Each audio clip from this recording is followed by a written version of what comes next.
나자리요. 이 모자가 어울리나요? 네. 저는 이 모자가 뭐 햇빛을 가리거나 또 하여튼 뭐 계절 이런 햇빛 가리게 또 모자가 뭐에 유용하죠? 추울 때. 근데 오늘 저는요 머리를 못 감아서 너무 머리가 지저분한데 모자 딱 뒤집어 쓰니까 아우 그냥 딱이에요. 모자가 이렇게 여러모로 쓰임 받는 줄 몰랐습니다. 네, 오늘은 요한복음 18장입니다.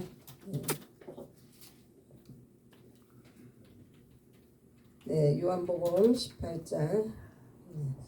요한복음 18장은 이제 예수님께서 16장에 마지막 설교하시고 17장에 마지막 기도를 끝으로 이제 드디어 예수님께서 잡혀가십니다. 이 장면을요 굉장히 이렇게 진지하게 읽어야 되는데 사실 저희가 이제 몇 번을 거듭하다 보니까는 조금 이제는 그냥 가볍게 생각이 드는 경향이 있어서 제가 좀 마음이 좀 그렇습니다. 예수님이 이렇게 잡히셨는데 잡히신 그 이유가 이제는 말씀 사역이 끝이 났기 때문에 또한 예수님께서 이제 잡히시고 이제 죽으시는 것이 하나님의 계획이기 때문에 또한 이제 예수님께서 속히 아버지의 나라로 돌아가시는 것이 이제 모든 일을 이루시는 것이기 때문에 그래서 이제 드디어 예수님께서 잡히셨는데 8절에 보니까 예수님께서 너희가 나를 찾거든 이 사람들의 가는 것을 용납하라고 말씀하십니다. 그러면서 내게 주신 자 중에 아버지께서 내게 주신 자를 하나도 잃지 않게 하는 것이 그 아버지께서 하신 말씀을 응하게 하려 함이니이다. 그러나 여기서 짝이 되는 말씀이 우리 예수님의 기도 가운데 17장 12절 가운데도 있더라고요. 내게 주신 아버지의 이름으로 저희를 보존하와 지켰나이다. 그 중에 하나도 멸망치 않고 오직 멸망의 자식뿐이오니 이는 성경을 응하게 하려 함이라. 9절에서도 말씀을 응하게 하려 함이라. 예수님께서는 이렇게 이제 때가 돼서 아버지의 뜻을 이루기 위해 잡혀가시는 와중에도 그 제자들에 대한 아버지의 사랑을 끝까지 이렇게 지키시는 모습을 봅니다. 11절에는요 이제 베드로가 이제 홧김에 예수님을 잡고자 하니까 성질대로 칼을 휘두릅니다. 그러자 예수님이 검을 집에 꽂으라. 아버지께서 주신 잔을 내가 마시지 아니하겠느냐.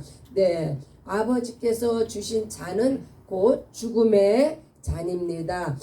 마태복음 10장 39절에 보면은 목숨을 잃고자 하는 자는 얻을 것이요 나를 위해서 목숨을 잃고자 하는 자는 얻을 것이요 라는 말씀. 그러니까 예수님으로 보면은 아버지를 위해서 이 목숨을 내놓는 건데 이 목숨을 내놓으면 다시 살리라는 그러한 말씀을 예수님께서는 이제 아시고 이제 죽음의 잔을 마시지 않겠느냐 말씀하셨어요. 14절에 보면은 이제 가야바가 등장합니다.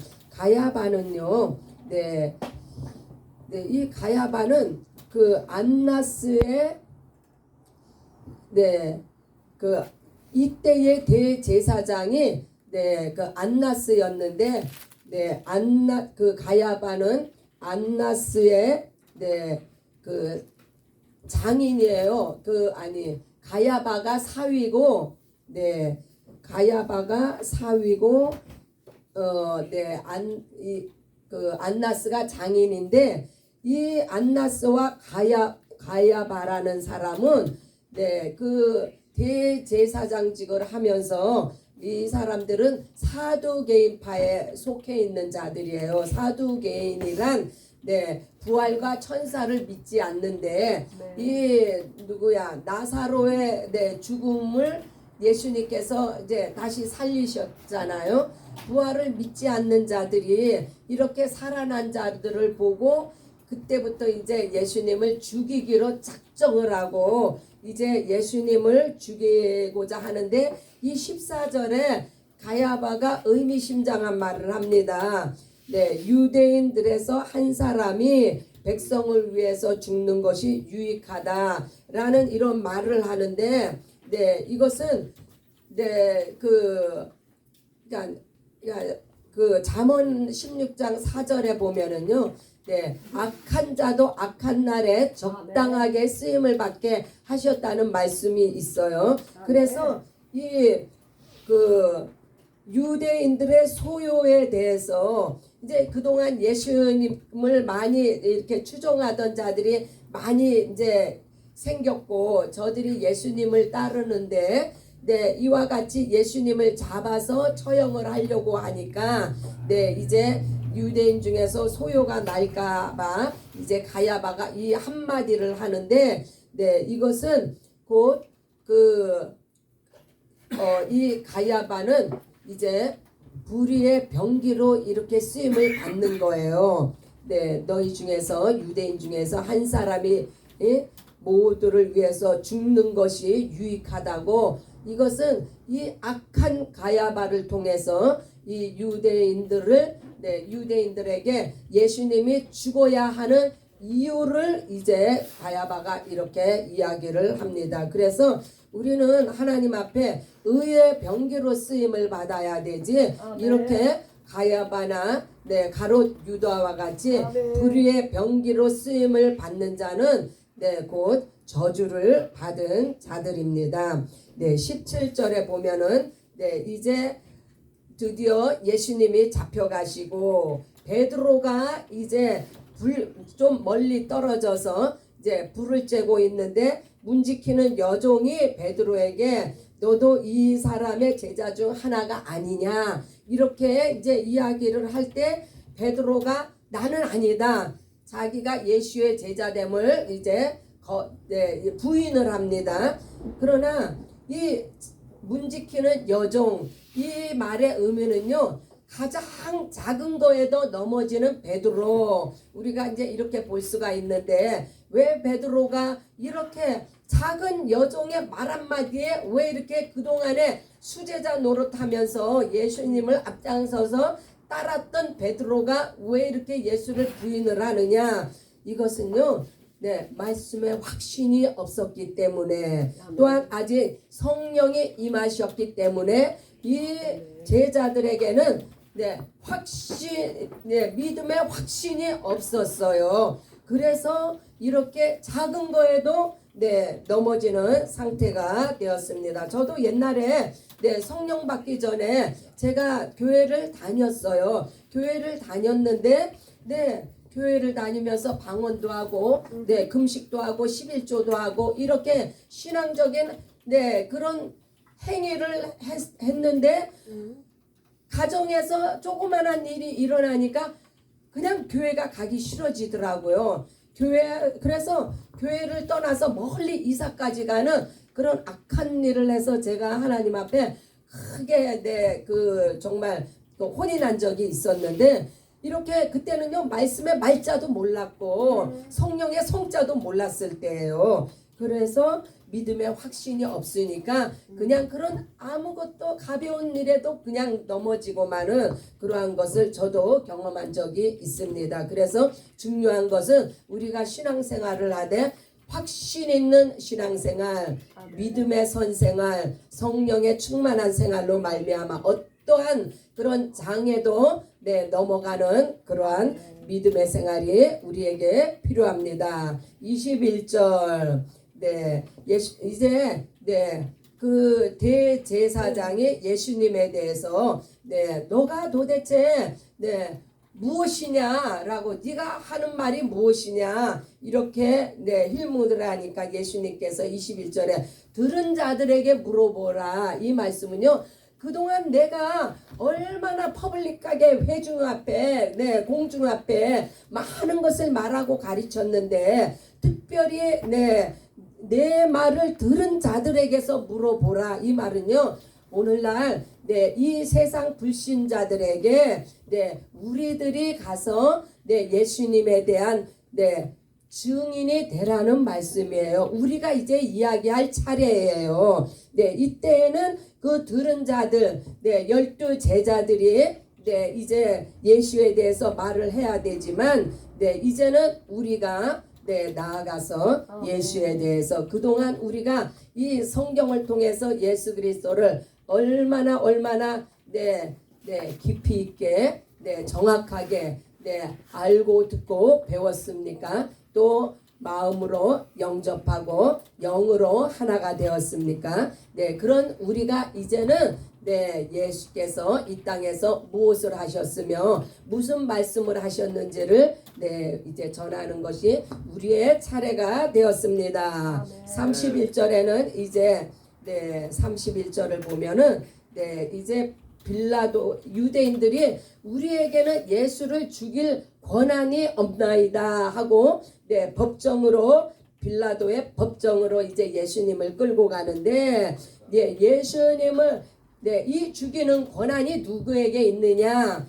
그것은 요한복음 10장에 보면은 17절 18절에 보면은 나는 버릴 권세도 있고 얻을 권세도 내게 있는데 이것은 아버지께서 내게 주신 계명이라고 이렇게 말씀하십니다. 계명은 그 법인데 이 죽이고 살리는 이 권세와 법이 예수 아들에게 있다는 말씀이에요. 그래서 어느 누구도 죽이고 살리는 이러한 그 권세를 이 땅에 있는 이 땅에 존재하는 인간들에게는 죽이고 살리는 권한이 없습니다. 오직 예수 그리스도만이 우리를 죽이고 살리는 그러한 권한을 가지셨습니다. 36절에 이제 내 나라는 이 세상에 속한 것이 아니라 예수님께서 이제 하나님의 나라 아버지의 나라는 곧 아들의 나라 내 나라이라는 것을 확증하고 계십니다. 그래서 37절에 내가 왕이냐 그렇습니다. 우리 예수님은 만왕의 왕으로 이 땅에 오셨으며 이제 진리를 증거하러 오셨습니다. 이 진리를 예수님이 어떻게 증거하셨냐? 죽으시고 부활하심을 통해서 예수께서 생명이 되시고 영생이 되심을 우리에게 증거하셨습니다. 그래서 이 빌라도가 진리가 무엇이냐 이렇게 반문을 했지만 저는 예수님의 죽으시고 부활하심에 대한 그 아무런 첫 번째로 이것을 통과하려면은 먼저 예수님이 아들 예수님이 하나님 아버지로부터 오셨다는 것을 알고 인정해야 되는데 이것도 알지 못하는 빌라도가 어떻게 진리를 설명한들 알 수 있겠습니까? 그러나 우리 예수님은 만왕의 왕으로서 진리를 증거하러 이 땅에 오신 분으로서 이제 6월절에 어린 양이 친히 되셔서 우리에게 진리가 무엇인지 우리에게 영생을 주심으로 말미암아 진리가 무엇인지를 확실하게 알게 하셨습니다. 그래서 예수님의 이 잡혀가심의 의미는 우리를 영원한 형벌 지옥에서 영원한 영생의 나라 아버지의 나라로 우리를 인도하시기 위함을 우리가 요한복음 18장을 통해서 알고 배우고 이제 성령께서 우리 안에서 증거하셨습니다. We are 1000 missionary. 할렐루야. Nosotros somos el misioneros. 할렐루야. 네, 이제 무디 목사님 나오십니다.